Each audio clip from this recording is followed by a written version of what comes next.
Bonjour, aujourd'hui je vais vous lire une histoire en compagnie de ma petite Minette qui s'appelle June. Alors, l'histoire que je vais vous lire aujourd'hui, c'est un conte traditionnel japonais qui a été réécrit par une auteure française qui s'appelle Margaret Maillot et qui a été illustré par une dame qui s'appelle Jeanne Rey. Voilà, ce conte s'appelle Urashima. Voilà. Ah, June va se promener. Alors, un soir d'été, il y a longtemps de cela, un jeune homme nommé Urashima Taro se promenait sur la plage après sa journée de pêche. Soudain, il vit une tortue renversée sur le dos qui agitait ses pattes. Il se pencha vers elle et la ramassa.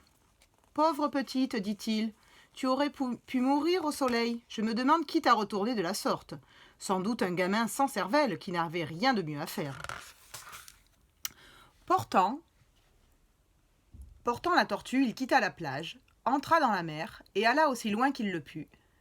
Comme il la remettait à l'eau, il murmura « Va, vénérable tortue, et puisses-tu vivre des milliers d'années. » Le lendemain, Urashima reprit la mer et lança ses filets. Lorsqu'il eut doublé les autres bateaux et qu'il se retrouva seul, loin des côtes, il s'accorda un peu de repos, laissa son embarcation danser sur les vagues. C'est alors qu'il entendit une petite voix appeler doucement « Urashima Taro, Urashima Taro !»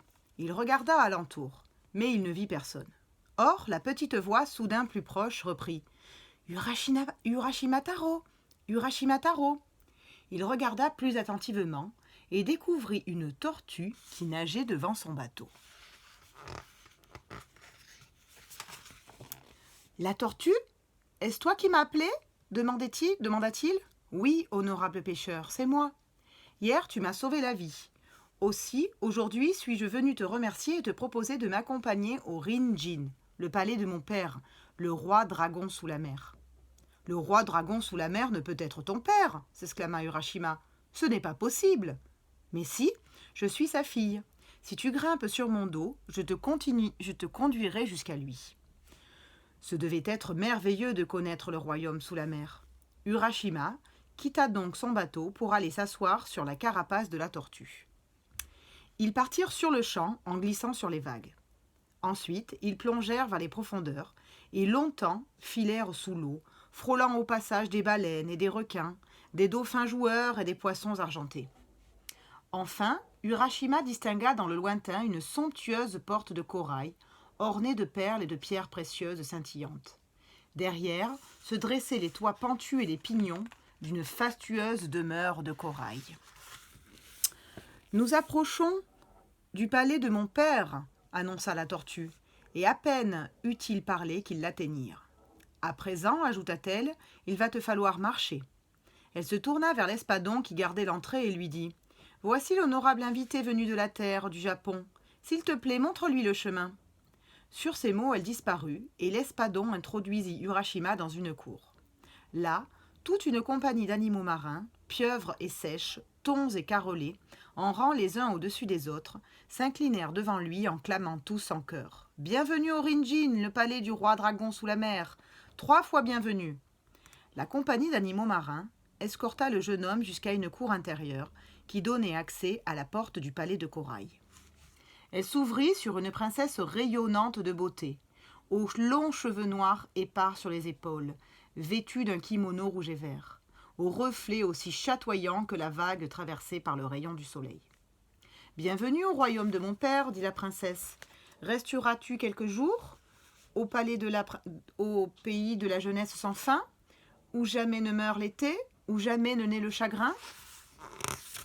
En entendant ces paroles, et en contemplant ce visage si fin, Urashima sentit le bonheur l'envahir. « Mon vœu le plus cher serait de pouvoir rester ici avec toi pour toujours, répondit-il. « Dans ce cas, je t'épouserai, et nous vivrons ensemble éternellement, déclara la princesse. Mais allons tout d'abord en demander la permission à mon père. » Elle prit Urashima par la main, et le mena par de longs couloirs jusqu'à la salle du trône. Là, ils s'agenouillèrent devant le roi dragon, sous la mer, ce seigneur tout-puissant, et se prosternèrent si bas que leurs fronts touchèrent le sol.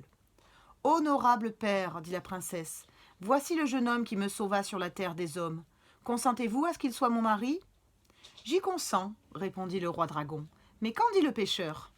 Oh, j'accepte avec joie, s'écria Urashima. Les noces eurent lieu bientôt. Lorsque la princesse et Urashima se furent jurés leur amour par 3 fois en buvant la tasse de saké des jeunes mariés, les réjouissances commencèrent.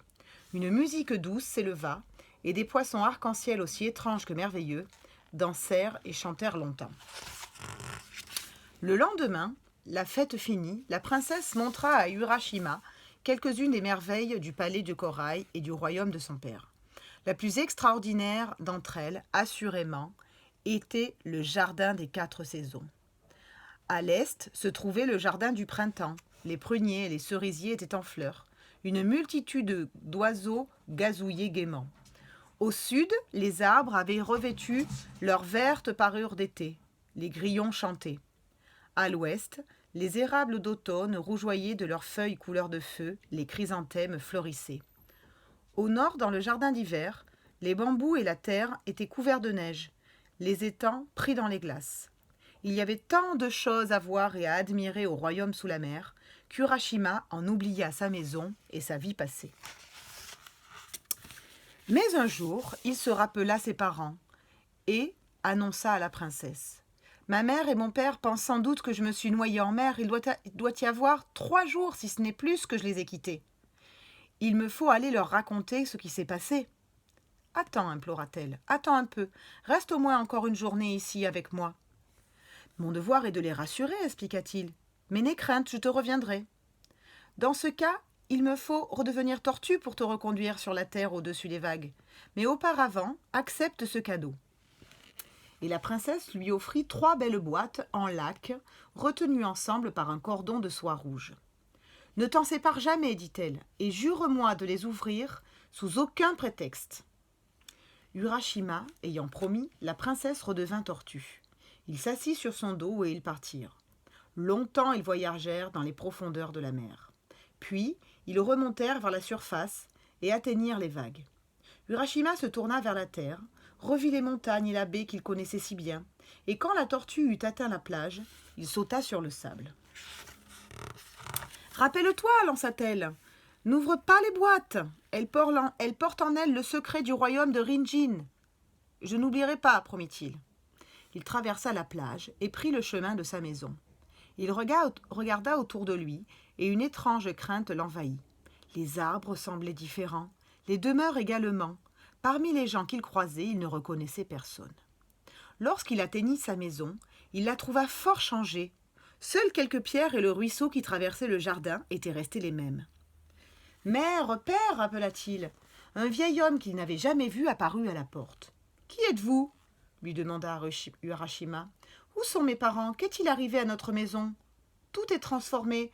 Pourtant, il n'y a pas plus de 3 jours que moi, Urashima Taro, je suis parti. »« Cette maison m'appartient, déclara le vieillard, tout comme elle appartint à mon père et au père de mon père avant lui.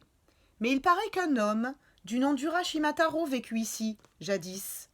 Selon la légende, un jour, il s'en fut pêché et il n'en revint jamais. Peu de temps après sa disparition, ses parents moururent de chagrin. Cela se passait il y a environ 300 ans.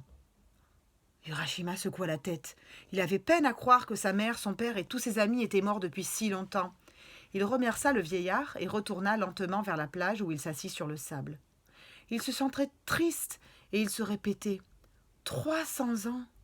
300 ans qui ne sont sans doute que 3 jours dans le royaume sous la mer. » Ainsi, Urashima ne reverrait jamais ses parents. Du fond de son cœur, les paroles de la princesse lui revinrent à l'esprit. « N'ouvre jamais les boîtes. Elle porte en elle le secret du royaume de Rinjin. » Mais quel était ce secret ?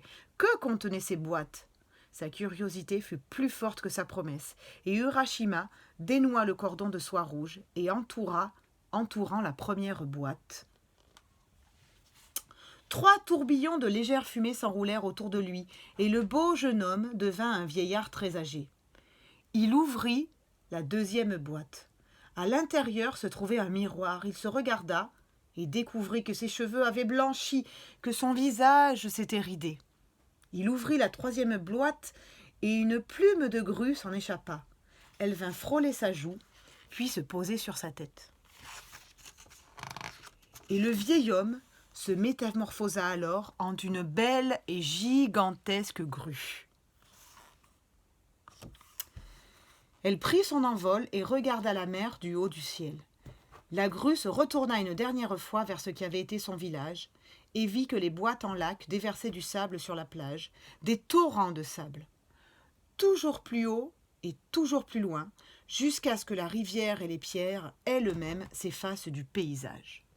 S'éloignant du rivage, la grue aperçut nageant dans les vagues une tortue. Celle-ci leva la tête et découvrit à son tour l'oiseau merveilleux. Alors la princesse comprit que son mari, Urashima Taro, ne reviendrait jamais au royaume sous la mer. Et voilà, donc mon conte est terminé. Comme vous pouvez le constater, la Minette est revenue et elle fait sa faux folle. Donc voilà. Bon, j'espère que cette histoire vous a plu et que vous n'avez pas été trop dérangé par la luminosité. Voilà. Eh bien, je vous dis à bientôt!